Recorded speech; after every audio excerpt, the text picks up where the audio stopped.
ஏம்மா ஸ்கூல் டேஸில் ஏதோ பண்ணீங்க அதை சொல்கிறேன்னு சொன்னீங்களே, சொல்லுங்கள். இன்ட்ரெஸ்டிங் டாபிக் சொல்கிறேன். ஒரு எக்ஸாம் டே ஸ்கூலில் ஆஃப்டர்நூன் வரைக்கும் எக்ஸாம். 2004 12th படிக்கும்போது. ஸோ ஆஃப்டர்நூன் வரைக்கும் எக்ஸாம். ஸ்கூல் முடித்ததுக்கப்புறம் பார்த்திங்கன்னா ஒரு ஈவினிங் வரைக்கும் வீட்டிலலாம் ஸ்பெஷல் கிளாஸ்ன்னு சொல்லிக்கலாம். அன்றைக்கி எங்கள் வீட்டில் வந்து ஊருக்கு போயிருந்தாங்க அம்மா. அப்பா வந்து ஈவினிங் 6 o'clock தான் ஆஃபீஸ் முடிச்சுட்டு வருவார். ஸோ பசங்களுக்குலாம் ரொம்ப நாள் ஆசை என்னென்னா ஃபாரின் படம் ஏதாவது பார்க்கலான்னு சொல்லிட்டு ஆசை.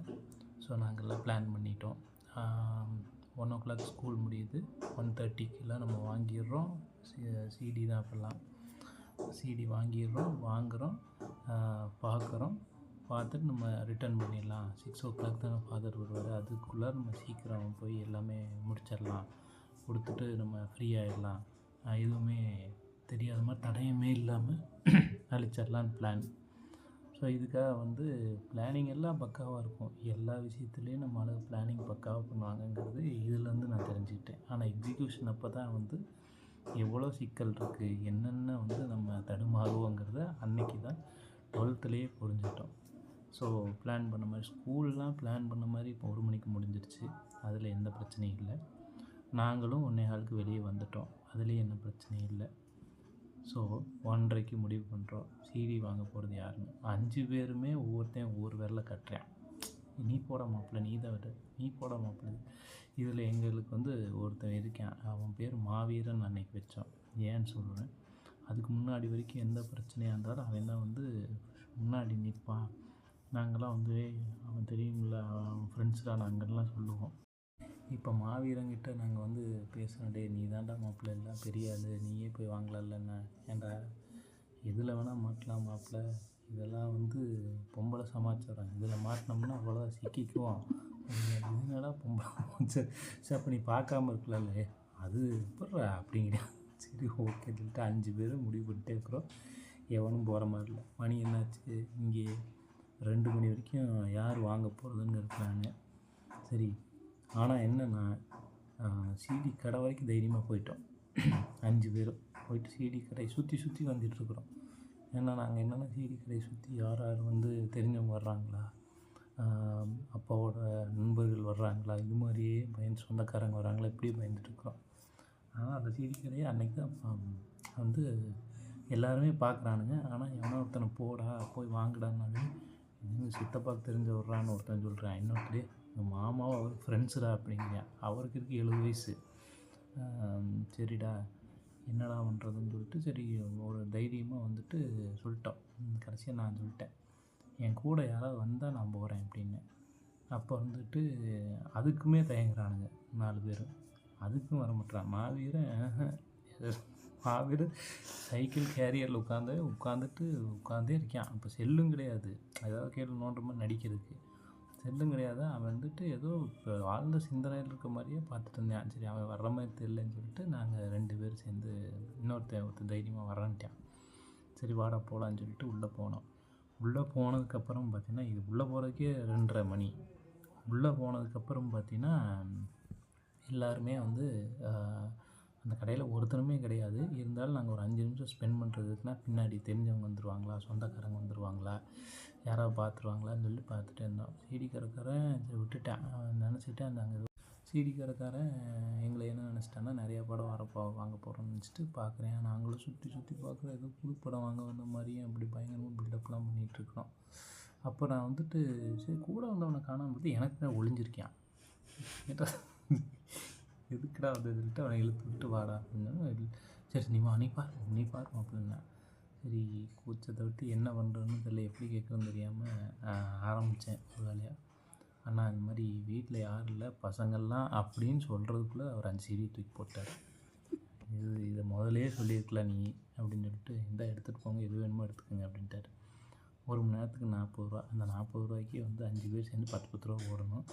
ஏன்னா வந்து அந்தளவுக்கு தான் இருந்துச்சு. பென்னி பெப்சி கடல மிட்டாய் வாங்குற காசெல்லாம் சேவ் பண்ணி ஒரு வழியாக ஒரு சிடியை எடுத்துகிட்டு போனவுடனே அது அந்த சிடி தூக்கி போட்டோடனே பின்னாடி முன்னாடி வர்றேன். வந்துட்டு பேன்னு பார்க்குறேன், எந்த படம் செலக்ட் பண்ணுறேன் படம். அப்படியே நானும் பார்த்துட்டு ஓ அந்தளவுக்கு சரின்னு சொல்லிட்டு அப்புறம் செலக்ட் பண்ணேன். அவன் தான் செலக்ட் பண்ணான். செலக்ட் பண்ணோடனே வெளியே போனோடனே மாவீரன் கொட்டி போட்டு குஷி தாங்க முடியல. டேய் அப்படியே குஷி எப்புட்றா என்ன எப்புட்றா சாதிச்சு அப்படிங்கிறான். நானே உன்னை வச்சு வண்டியில் வந்து நானே உன்னை உட்கார வச்சு கூப்பிட்டு போகிறேன்டா உங்கள் வீட்டு வரைக்கும். நீ வந்து ரெஸ்ட் எடுமாப்பில் அப்படிங்க. சரி சரி ஏதோ எதையா செய்கிறான்னு சொல்லிட்டு உட்காந்துட்டு வீட்டுக்கு போவோம். மணி 3:30, 4:30, 5:30, 6, 2:30 மணி நேரம் தான் டைம் இருக்குது. அந்த வீட்டுக்கு வெளியே வந்து வீட்டுக்குள்ளார போகிற வரைக்கும் பக்கத்து வீட்டுக்காரன் பார்க்குறானா, எதிர்த்து வீட்டுக்காரர் இருக்கானா, ஆண்டி இருக்கா எல்லாத்தையும் பார்த்துட்டு உள்ளே போகிறோம். அப்புறம் போய்ட்டு சிடியை போட்டாச்சு. 3:30 சொன்னேன். 3:45 செட் ஆகி உட்காந்துட்டு 4 மணிக்கு கரண்டு போச்சு சிக்கிட்டோம். அப்போல்லாம் சிடி வந்து கரண்டு போச்சுன்னா உள்ளே சிக்கிக்கும், வெளியே வராது. குச்சி வச்சு எடுக்கிறது. சிடி சிக்கினோடனே பார்க்குறேன் 5 பேரும் பேன்னு முழிக்கிறானுங்க. வந்துட்டு அதில் ஒரு 2 பேரில் என்ன சொல்கிறானுங்கன்னா, அப்புறம் சிடி போனால் கூட பரவாயில்ல, மாட்டிக்கிட்டோம்னா சிக்கிக்குவோம், ஏதாவது ஒன்று பண்ணி எடுத்துடலாம்டா, ஏதாவது குச்சி வச்சு உள்ளே இழுத்து பார்க்கலாம், ஏதாவது கீழே வச்சு கொட்டலாம், அடிவேல் சொல்கிற மாதிரி தூக்கி வச்சு குத்தி போட்டு எடுத்துடலாம் மாப்பிள்ள அப்படிங்கிற மாதிரி சொன்னான். நீ அடிச்சுட்டு போயிடுவ, அது ஏன் சிடி எங்கப்போ என்னையே கொண்டுருவேன் அப்படின்னு சொல்லிட்டு பயந்துட்டு நான் வந்துட்டு பாடம் ஏதாவது பண்ணேன்னு சொல்லிட்டு அப்போ இந்த யூபிஎஸ்ஸு ஜென்ரேட்ரு இதெல்லாம் எங்கே ஓடும் எங்கே இருக்கும் எதுவுமே எங்களுக்கு தெரியாது. எங்கே போய் வச்சு அந்த சிடி எடுக்கிறதுன்னு தெரில. ஆனால் எங்களுக்குள்ள ஒரே பயம்னா சிடியை எடுத்துகிட்டு வீட்டுக்கு வெளியே போய் ரவுண்ட் அடிச்சுக்கிட்டே இருக்கிறோம் கரண்ட் வர வரைக்கும். ஏன்னா அதுக்குள்ளே எங்கேயோ வந்துட்டாங்கன்னா வீட்டில் அப்படின்னு சொல்லிட்டு ரவுண்ட் அடிச்சுக்கிட்டே இருக்கிறோம். 4:05 ஆச்சு, 5:30 ஆச்சு. இதுக்கு மேலே வேலைக்கே ஆகாதுன்னு சொல்லிட்டு வீட்டுக்கு போய் சிடி இருந்த இடத்துல ஒரு டப்பாவை வச்சு மேலே ஒரு கவரை போட்டு விட்டான் என் மாவீரன். கவரை போட்டானே நானும் கவனிக்கலை. சரி ஏதோ புத்திசாலித்தனமாக சொல்கிறான்னு நானும் சரியாக பார்க்கல, அவன் ஏதோ பண்ணான்னு சொல்லிட்டு விட்டுட்டேன்.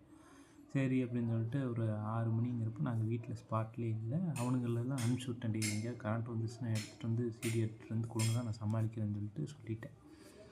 அப்புறம் கரெக்டாக அப்பா வந்தோடனே ஃபஸ்ட் எடுத்தோடனே சிடி இங்கே கேட்டார். அதுக்கப்புறம் தான் நானே பார்க்குறேன். அங்கே தானே இருக்குது அப்படின்னு பார்த்தா மாவீரன் கவரை மாற்றி விட்டுருக்கேன். கீழே டப்பா அழகாக தெரியுது. அப்போல்லாம் அந்த தகர டப்பா இருக்கும்ல, அந்த டப்பாவை வச்சுட்டு போயிருக்காங்க. பார்த்தா இல்லைப்பா அந்த ஃப்ரெண்டு ஒருத்தன் ட்வீட்டர் மாற்றுறதுக்காக வந்து எடுத்துகிட்டு போயிருக்கேன், அந்த ரெடி ஆனவுடனே நம்ம வந்து கொண்டாந்து கொடுத்துறேன்னு சொன்னேன் அப்படின்னோடனே சரின்னு சொல்லிட்டு அப்போ தான் இந்த மாவீரனோட இதை பார்த்தேன் எப்படின்னு சொல்லிட்டு. அதே மாதிரி சிடி சிக்கிருச்சுன்னொடனே மாவீரன் பாத்ரூம் கூட்டிட்டான். அதுதான் மாவீரனோட அன்னையிலேருந்து அவனுக்கு மாவீரன்னு பேர் இருந்துச்சு. முடிஞ்சது 6ங்கிறது 7 மணிக்கு கரண்ட்டு வரும்போது பார்த்திங்கன்னா நானும் வந்து அவனு அதுக்கு 6:30க்கெல்லாம் வெளியே போயிட்டேன். அதான் சிடி இல்லைங்கிறது அப்பா கண்டுபிடிச்சிட்டாப்புல, இதுமாரி இல்லை விட்டுறதுன்னு சொல்லிட்டு போயிட்டு அவங்க கூட போனோடனே 7 மணிங்கிறப்ப அதே சிடி கடையில் கரண்ட் வந்தோடனே சிடி கடையிலே வச்சு அண்ணா திறந்து கொடுங்கண்ணா அப்படின்னு சொல்லி திறந்து அந்த சிடியை தவட்டி அந்த சிடிக்காரர் கடை சொல்கிறாரு, ஏப்பா நீங்கள் வாங்கி கரண்ட்டு போச்சு பார்க்கல, இல்லை திருப்பி வேணால் பார்த்து தாங்கண்ணாரு. பட்டதே போதும் சாமி, சிடி வேணாம், மறுபடியும் முதல்லேருந்து எல்லாம் முடியாது வச்சுக்கங்கண்ணான்னு சொல்லிட்டு 40 ரூபாய் கொடுத்துட்டு வந்துட்டோம். அந்த அவரும் இப்போ இறக்கப்பட்டார். உண்மையானுமே 25 ரூபா மட்டும் வாங்கிட்டு மீதி 5 ரூபாய் கொடுத்தாரு.